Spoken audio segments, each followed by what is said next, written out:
हाँ तो भाई वेलकम बैक मित्रों, कैसे हो यार तुम लोग। आज मैं तुम लोगों के लिए लाया हूँ एक और मूवी का एक्सप्लेनेशन जिसका नाम है coolie number one. I am sure guys यार तुम लोगों ने पहली वाली मतलब अपनी जो ओरिजिनल कूली नंबर वन है उसको तो देखी ही होगी, जिसमें हीरो रहते हैं अपने लेजेंडरी एक्टर गोविंदा जी। और भाई ये जो मूवी है ना, इसमें है हमारे मेन रोल में वरुण धवन साहब। पर भाई ना इस मूवी में वो बात नहीं है यार जो उस मूवी में। एक बार तुम लोग देख सकते हो, पर यार इतना कुछ ज्यादा खास है नहीं। इन्होंने कोशिश बहुत की है अपने वरुण धवन ने इस मूवी को अच्छा बनाने की, पर यार नहीं हो पाया यार। बेटा तुमसे ना हो पाएगा। बहरहाल यार अपन मूवी की स्टोरी की तरफ चलते हैं। तो भाई मूवी की शुरुआत होती है इस बंगले से। ये किसका बंगला है भाई? ये बंगला है हमारे जोफ्री रोजारियो का। और ये जो दांत फाड़ रही है ना, ये है हमारे जोफ्री की माँ। और ये जो टकले अंकल और इनके साइड में बैठा हुआ ये चोमू और ये दुखी सी जो औरत है ना भाई, ये आए हैं जोफ्री के घर पे इनके इस चोमू से बेटी की शादी की बात करने के लिए। और इनको यहाँ पर लेकर के आए हैं पंडित जय किशन और हमारे जावेद जाफरी जी। अब आते हैं हमारे जोफ्री रोजारियो अपने साले राजपाल यादव के साथ। अब भाई अपनी बेटियों को बुलाने से पहले ही जोफ्री इन लोगों से पूछ लेता है कि तुम लोग यहाँ पर किस चीज से आए हो। तो ये लोग बोलते हैं कि हम लोग यहाँ पर बस से आए हैं। और इतना सुनते ही भाई हमारा जोफ्री फटाफट से खड़े हो जाता है और कहता है कि तुम्हारी हिम्मत कैसे हुई मेरे घर में आने की? मैं क्या अपनी बेटियों का रिश्ता तुम जैसे सड़क छाप लोगों से करूंगा? निकल जाओ मेरे घर से। और कहता है कि भाई मेरी बेटी की शादी जिससे होगी ना, वो अगर सब्जी लेने भी जाएगा तो चार्टर्ड प्लेन से जाएगा। अबे साले अबे साले अबे साले। मतलब भाई अगर वो इतना अमीर होगा तो वो सब्जी लेने क्यों जाएगा बे? पागल वागल है क्या? और उधर भाई वो अपने पंडित जयकिशन और इन बेचारी सी फैमिली को बहुत ज्यादा इंसल्ट करता है, उन्हें वहां से भगा देता है। फिर हमारे पंडित जी जोफ्री को कहते हैं जाते जाते कि बेटा तू घमंड में चूर हो चुका है और अब तेरी बेटियों की शादी तो मैं ही करवाऊंगा और तेरे घमंड को भी तोड़ूंगा। और बाहर जाते जाते भाई अपने पंडित जी ये ठान लेते हैं कि बेटा इसका घमंड तो तोड़ना ही तोड़ना है। अब भाई मूवी में एंट्री होती है अपने हीरो की, number one licensed porter coolie number one और हमारे वरुण धवन की। अब भाई स्टेशन पे एक दुखी चाचा, हाँ यही चाचा, ओ भोसड़ी वाले चाचा, इस यात्री के बहुत सारे सामान को उठाते उठाते गिर जाते हैं। फिर क्या अपना हीरो वहाँ आता है और कहता है कि ओ साहब यार बुढ़ा आदमी है, इसको तुम इतना सारा सामान क्यों उठवा रहे हो?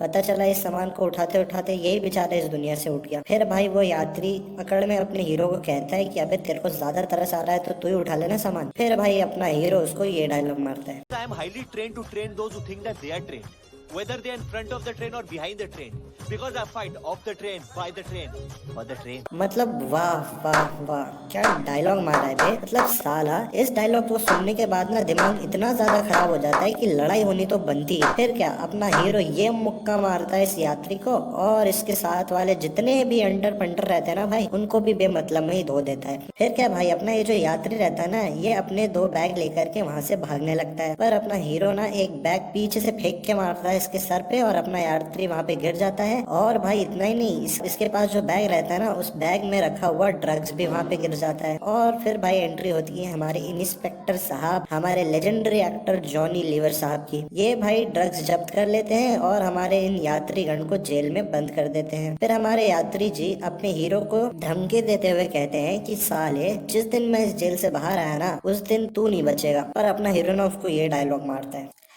ये दुनिया मेरा घर है, स्टेशन मेरा अड्डा, जब मन करे आ जाना, राजू मेरा नाम है और प्यार से लोग मुझे कहते हैं कूली नंबर वन। मतलब भाई ना पूरी मूवी के अंदर मेरे को बस यही डायलॉग अच्छा लगा। और भाई तुमको एक बात बताओ ना, ये अपनी ओरिजिनल मूवी का कॉपी डायलॉग है इसलिए अच्छा है। अब भाई आते हैं हमारे आदरणीय गुणी राम जी और उनकी वाइफ। भैया ये है कौन? अरे भाई ये उस लड़की के माता पिता हैं जिसको देखने के लिए अपना हीरो आया है अपने दोस्त दीपक के साथ। और हमारे गुणी राम जी ये रिश्ता करने से मना कर देते हैं, ये कहकर कि मेरी बेटी की शादी मैं एक कूली के साथ नहीं करूंगा। और भाई हमारा हीरो वहाँ से दुखी होकर के चला जाता है। अब भाई हमारे पंडित जी स्टेशन पे आते हैं ट्रेन पकड़ने के लिए यार, और वहाँ पर अपनी हीरोइनी का फोटो निकाल करके सोचते हैं कि यार इस जोफ्री रोजारियो का घमंड कैसे तोड़ूं और कैसे उसकी इस बेटी की शादी करूं। और इतने में उनके हाथ से ये फोटो छूट जाता है और फोटो छूट करके जाता है हमारे हीरो के पास। अब फोटो को देखते ही अपने जो हीरो रहते हैं ना राजू, उसको इस लड़की से प्यार हो जाता है और उसके ख्यालों में हमारे हीरो जी खो जाते हैं। और फिर ये होता है,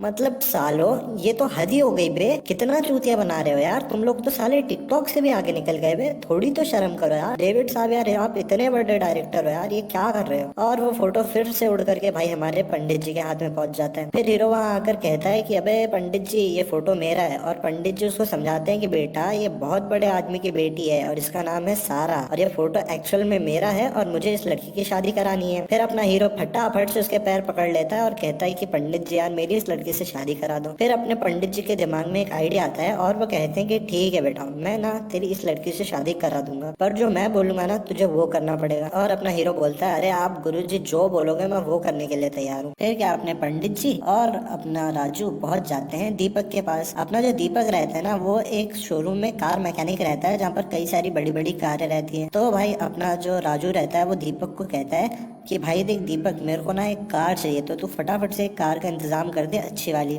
और अपना दीपक वहाँ पर उन्हें एक रईस आदमी की कार को दिखाता है जो कुछ टाइम तक उसके पास ही रहेगी। तो वो उनको कहता है कि अपन लोग इस कार का यूज करते हैं जब तक ये देनी नहीं है, और उसके बाद इसके मालिक को दोबारा से लौटा देंगे। ठीक है भैया। अब भाई हमारे जो पंडित जी रहते हैं वो अपने हीरो राजू का फोटो शूट करवाते हैं और उन फोटोज को फोटो एडिट करवा करके कुछ इस तरीके से बना देते हैं। फिर वो लोग अपना हुलिया वुलिया पूरा चेंज करके पहुंच जाते हैं गोवा हमारे जोफ्री रोजारियो के होटल में। वहाँ उनकी मुलाकात होती है राजपाल भाई से, जो उनकी एक्टिंग में फंस जाता है और मान लेता है कि भाई राजू बहुत ही बड़ा आदमी है। वहाँ भाई अपने राजू के हीरोइनी से नैन लड़ जाते हैं और भाई उनकी लव स्टोरी चालू हो जाती है। उधर भाई जो अपना दीपक रहता है ना अपने राजू का दोस्त, उसका भी टाका बिड़ जाता है सारा की छोटी और मोटी बहन से। फिर क्या था भाई अपना राजपाल यादव जो अपना राजू रहता है और कुंवर राज प्रताप सिंह उसके बारे में जाकर जोफ्री को सब कुछ बता देता है। यह सुनकर अपने जोफ्री के मुंह में भी पानी आ जाता है और वो निकल जाता है इन लोगों से मिलने के लिए। वहाँ भाई अपना जोफ्री भी उन लोगों की एक्टिंग देख करके उनकी बातों में आ जाता है। और फिर क्या था भाई अपने जो हीरो और हीरोइनी है उनकी लव स्टोरी चालू हो जाती है और अपना जोफ्री उन लोगों के आगे पीछे घूमने लग जाता है अपनी बेटियों से राजू की शादी करवाने के लिए। फिर भाई अपने जो पंडित जी होते हैं मतलब कुंवर प्रताप सिंह के सेक्रेटरी, वो जोफ्री के घर आते हैं शगुन लेकर के शादी का। पर जोफ्री की जो माँ होती है ना भाई ये लेडी बहुत चंड होती है। ये भाई उससे पूछती है कि हमें कुछ सबूत तो दिखा कि सच में ये कुंवर प्रताप सिंह है वगैरह वगैरह, जो कि बहुत रईस आदमी है। तो भाई अपने जो सेक्रेटरी रहते हैं वो उनको ये फोटोज दिखाते हैं। इन फोटोज को देख करके भाई सब लोग यकीन कर लेते हैं भाई कि अपना राजू बहुत ही बड़ा आदमी है। पर फिर भी भाई जोफ्री की माँ ये कहती है कि यार तू ना अगर इतना बड़ा आदमी है तो इसका कोई ना कोई बंगला तो होगा, तो हमें एक बंगला भी दिखा तभी हम लोग यकीन करेंगे। अब भाई देख रहे हो तुम लोग ये अम्मा जी, ये बुढ़ी अम्मा कितनी चंट है। फिर क्या भाई अपना जो पंडित जी होते हैं और जो राजू होते हैं ना वो वहाँ के जू के एक बड़े से बंगले में जाते हैं और वहाँ जाकर के बंगले के मालिक को कहते हैं कि हम लोग को एक मूवी बनानी है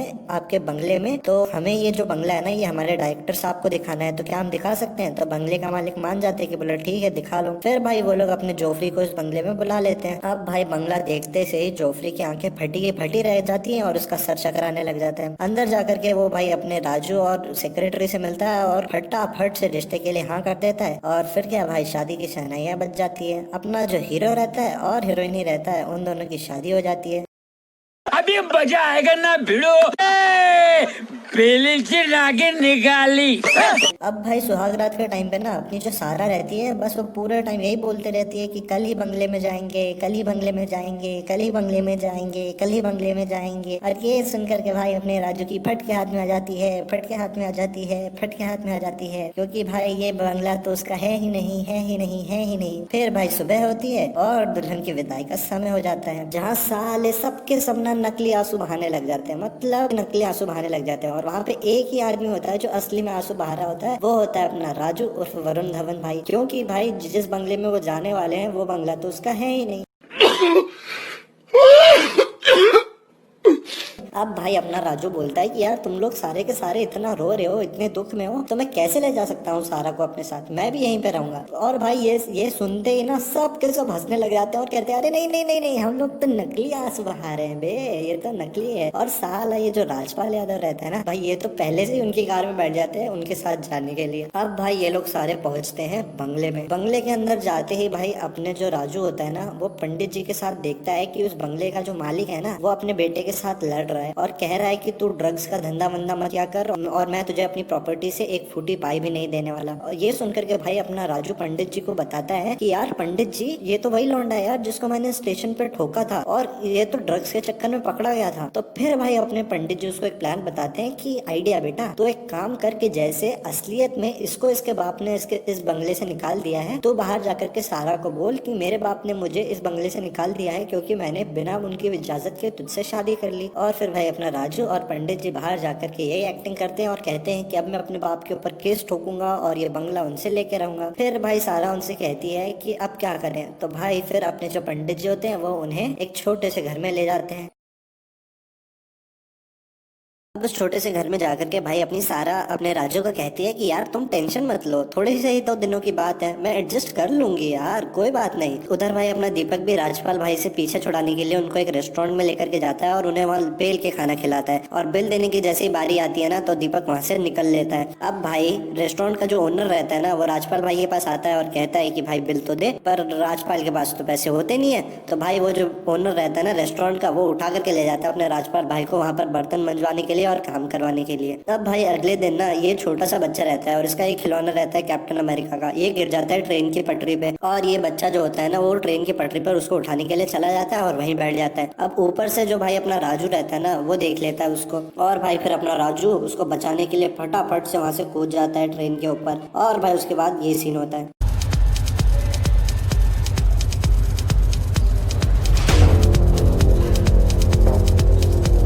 मतलब साले शर्म करो बे, तुम क्या कर रहे हो, ट्रेन के ऊपर चल रहा, दौड़ा, कूद गया और बच्चे को बचा भी लिया, ढंग का करो यार, मतलब तुम तो बने हो यार लपक के बनाने के पीछे। चलो कोई नहीं भाई। फिर भाई अपना जो राजू रहता है ना उस बच्चे को बढ़िया कंधे पे उठा करके आता है और हीरो बन जाता है। फिर सारे कुली उसको उठा करके बढ़िया नाचने गाने लग जाते हैं। अब भाई थोड़ी देर बाद में अपने राजू के मुंह का रंग उतर जाता है क्योंकि भाई वो देख लेता है कि स्टेशन पर आ गया है जोफ्री रोजारियो। वहां पर आकर के भाई अपना जोफ्री उसको कहता है कि साले तू तो एक बहुत बड़ा आदमी था, तू कूली कैसे बन गया, मतलब तू मुझे बेवकूफ बना रहा है। उधर भाई अपना जो राजू रहता है वो मिथुन चक्रवर्ती की एक्टिंग करके उसको कहता है कि अबे तेरी जात का बैंदा मारू पे, मैं तो तेरे को पहचानता भी नहीं कि तू है कौन। फिर भाई अपना जो राजू रहता है वो कुंवर प्रताप का गेटअप बना करके आ जाता है घर पे। वहाँ उसको जोफ्री रोजारियो मिलता है और सारा उससे कहती है कि तू तो कूली है, तूने हमें झूठ बोला। पर भाई उधर एंट्री हो जाती है अपने सेक्रेटरी साहब की। वो उन लोगों को दिखाते हैं ये फोटोज जहाँ पर भाई वो अपने वरुण धवन यानी अपने राजू के डबल रोल्स बना देते हैं और कहते हैं कि ये कोई एक भाई नहीं है, ये दो जुड़वा भाई है, एक बहुत बड़ा आदमी और दूसरा कूली है। ये सुनकर के भाई अपने जो जोफ्री रोजारियो है उसके मुंह में दोबारा से पानी आ जाता है और वो अपनी छोटी बेटी को भी लेकर के आ जाता है उन लोगों के पास। वहाँ जाकर के भाई वो अपनी छोटी बेटी की सेटिंग जमाना चाहता है कुंवर के छोटे बेटे के साथ जो कि एक कूली है। पर भाई अपना जो पुलिस इंस्पेक्टर साहब होते हैं ना अपने जॉनी लीवर साहब, वो परेश रावल को आकर के बताते हैं कि बेटा ये जो तुझे डबल रोल का गेम खेल रहा है ना राजू तेरे साथ, वो तुझे चूतिया बना रहा है बेटा, वो एक ही आदमी है और वो कूली है। ये सुनकर के भाई अपना परेश रावल ना एक प्लान बनाता है। वो क्या करता है अपनी सारा को जाकर के हनीमून की टिकट देता है और एक टिकट जाकर के दे देता है अपने कूली को। फिर वो कहता है तुम दोनों जोड़ों को ना हनीमून के लिए जाना है, बढ़िया घूम फिर के आओ। अब भाई अपना जो वरुण धवन रहता है ना अपना राजू, वो एक बार एक कोट पहन करके सारा की छोटी बहन के साथ एंट्री लेता है और दूसरी बार भाई वो कोट को चेंज करके सारा के साथ एंट्री ले लेता है। और उधर बैठ करके देख रहा था परेश रावल, पर उसकी मोटी बुद्धि में यह बात घुसती नहीं कि ये एक ही आदमी है। अब भाई हनीमून के बाद ना ये मुंह फाड़ता हुआ डॉक्टर जो तुमको दिख रहा है ना, ये खुशखबरी दे रहा होता है अपने परेश रावल को, ये कह करके कि तुम्हारी जो छोटी बेटी है ना भाई वो हो गई है प्रेग्नेंट। अब अपने जो जोफ्री की माँ रहती है ना वो चिल्लाने लग जाती है अपने जोफ्री के ऊपर, ये कह करके कि साले बिना ब्याही बेटी प्रेग्नेंट करवा दी तूने, मैंने मना किया था तुझे उस छोटे भाई के साथ मेरी बेटियों को मत भेज, हो गई ना प्रेग्नेंट। तो भाई अपना जोफ्री रोजारियो उसको कहता है कि माँ टेंशन क्यों ले रही है, प्रेग्नेंट हो गई तो क्या हो गया, अब मैं इनके बाप के पास जाऊंगा और इनकी शादी की बात करूंगा। अब भाई अपना जोफ्री रोजारियो मिठाई का डब्बा लेकर के पहुंच जाता है इस बिल्डिंग के मालिक के पास। वहां जाकर के भाई अपना जोफ्री रोजारियो कहता है कि आपके बेटे और मेरी बेटी एक दूसरे से प्यार करते हैं, उनकी शादी करा दो। पर भाई जो उस बंगले का मालिक रहता है उसको तो ये लगता है कि उसका जो बेटा है वो एक ड्रग डीलर है, उसको थोड़ा ना पता रहता है कि राजू और इसकी बेटी का चक्कर चल रहा है और राजू ऐसा डबल गेम खेल रहा है। तो भाई वो अपने जोफ्री की वहां से बेइज्जती करके भगा देता है। बाहर जाते जाते अपने जोफ्री को मिलता है उस बंगले का सेक्रेटरी। अब भाई वो सेक्रेटरी उसकी पूरी स्टोरी सुनता है और वो समझ जाता है कि भाई ये जो खेल खेल रहा है ये राजू खेल रहा है। तो भाई वो सेक्रेटरी फोन करके बताता है उस बंगले के मालिक के बेटे को और कहता है कि एक काम कर, मेरे दिमाग में एक प्लान है, तू ना अपने बाप को निपटा दे, मैं राजू को लेकर के आऊंगा और तू पूरा ब्लेम उस राजू पे डाल देना, तो इससे तेरा बदला भी पूरा हो जाएगा और ये प्रॉपर्टी भी तेरी हो जाएगी। अब उधर भाई अपना जो राजू रहता है ना वो कूली के भेस में अपने दीपक के साथ जाता है और इस रेंज ओवर को धक्का देता है और कहता है कि ये रेंज ओवर गिर गई, इसके साथ तो बोल देना कि कुंवर साहब का छोटा भाई जो कूली रहता है ना वो भी गिर के मर गया और भाई मैं सारा की छोटी बहन से शादी करने से बच जाऊंगा और सारा की छोटी बहन तेरी हो जाएगी। तो भाई दीपक और वो दोनों मिलकर के बढ़िया ये प्लान बनाते हैं। अब भाई जो अपना राजू रहता है ना, वो अपनी ही मौत के ऊपर शोक मना रहा होता है। उधर भाई अपना दीपक आता है और ये स्पीकर लेकर के आता है जिसमें वो सबको सुनाता है कि भाई जो अपना कूली था ना, मतलब अपने कुंवर साहब का छोटा भाई, वो ये कह करके गया है कि उसकी मौत के पीछे जिम्मेदार जोफरी भाई है और कि सारा की छोटी बहन की शादी है ना वो दीपक से करा देनी चाहिए। अब भाई जो अपने राजू रहता है ना, उसके जीवन में सब कुछ सही साट हो रखा होता है, पर अचानक से हरामखोर ये सेक्रेटरी वहाँ पे आ जाता है और अपने राजू का मुंह फटाका फटा ही रह जाता है और वो आकर के कहता है कि कुंवर साहब आपको आपके पिताजी यानी वो बंगले के मालिक बुला रहे हैं। अब भाई अपने राजू को समझ नहीं आता कि ये हो क्या रहा है। राजू डरते डरते उस बंगले के मालिक के पास जाता है, पर वहां जाकर के देखता है कि भाई उस बंगले के मालिक को तो किसी ने चाकू मार दिया है। अब इतने में वहां पर भाई उस बंगले के मालिक का बेटा आ जाता है और सेक्रेटरी आ जाता है और वो लोग पुलिस को बुला लेते हैं और सारा ब्लेम भाई अपने राजू पे डाल देते हैं। अब राजू वहां से अपनी जान बचा करके भागता है और फटाफट पहुंच जाता है दीपक के पास। वहां जाकर के वो दीपक को कहता है कि देख दीपक, वो जो बंगले का मालिक है ना, वो पूरी तरह से मरा नहीं था, वो जिंदा है। वो लोग उसको हॉस्पिटल में लेके जाएंगे और फिर उसको हॉस्पिटल में मारने की कोशिश करेंगे। तो इससे पहले कि वो लोग हॉस्पिटल पहुंचे, अपने को हॉस्पिटल पहुंचना है और सेठ जी की जान बचानी है। अब भाई अपने दुखी जोफरी रोजारियो अपनी बेटी को डॉक्टर के पास लेकर के आते हैं, गायनेकोलॉजिस्ट के पास अबॉर्शन करवाने के लिए। अब उन्हें वहाँ पर मिलता है भाई जॉनी लीवर और वो उन्हें फिर से एक बार कहता है कि देख बेटा, वो जो राजू है ना, वो तेरा चूतिया काट रहा है बहुत टाइम से। वो जो राजू है ना, जो अपने आप को कुंवर प्रताप सिंह बता रहा है, वो कूली है कूली है कूली है। अब भाई ये सुनकर के अपने जोफरी रोजारियो की फट के हाथ में आ जाती है। वो सोचता है कि साले ने मेरी एक बेटी से तो शादी की और दूसरी बेटी को प्रेग्नेंट कर डाला, मैं इस हरामजादे के पूरे खानदान को खत्म कर दूंगा। पर फिर उसको याद आता है बे कि इसका तो कोई खानदान ही नहीं है, खत्म किसको करूंगा।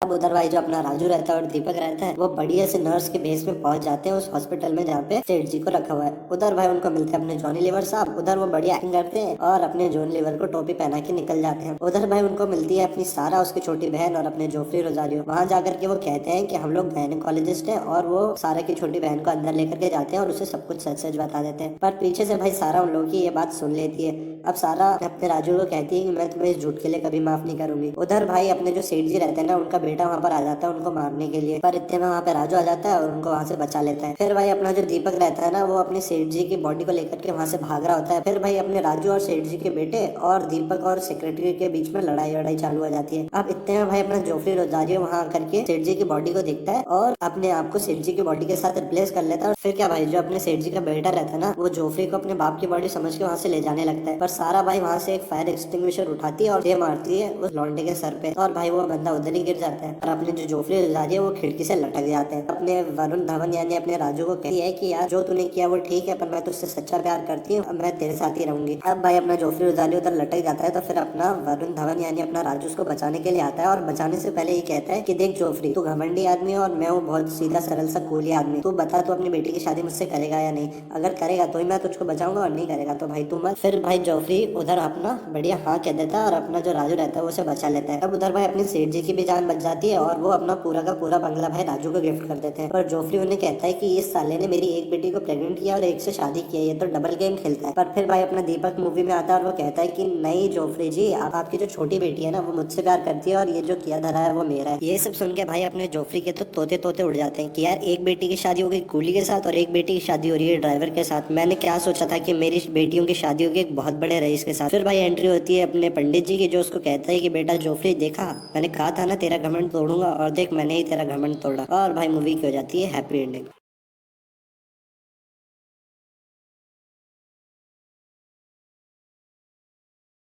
वीडियो कैसी लगी कमेंट करके बताना बिल्कुल मत भूलना। कोई सजेशंस हो तो वो भी बेफिक्री से बिल्कुल कमेंट करके बता सकते हो। अगर ये वीडियो अच्छी लगी तो इसे लाइक कीजिए।